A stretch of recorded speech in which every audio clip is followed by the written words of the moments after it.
കലിയുഗ ബാധയിൽ ബോധം കലങ്ങിനം കണ്ണീർക്കുടങ്ങളായി തുള്ളുന്നു. ആദിയും വ്യാധിയും കണ്ണുകെട്ടാത്തൊരു ജീവിതം ഞങ്ങൾക്കു തന്നരുളൂ. ഈ കാവിലമ്മേ നീ 8 തൃക്കൈകള കീഴ്മേൽ മറിക്കുമീ ലോകത്തിൽ.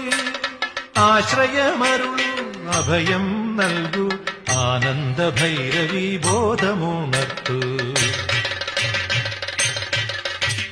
പഞ്ചഭൂതങ്ങളെ ജിഞ്ചിലം തുള്ളിച്ചു 12 പാത്രത്തിൽ ഗുരുതി. കണ്ടറിയാത്തൊരു ബാധകൾക്കൊക്കെയും ചെണ്ടമേളത്തിന്റെ വരുതി. അമ്മ കണ്ടല്ലോ ദുരിതങ്ങൾ കരുതി. ചെണ്ടമേളത്തിന്റെ വരുതി. അമ്മ കണ്ടല്ലോ ദുരിതങ്ങൾ കരുതി.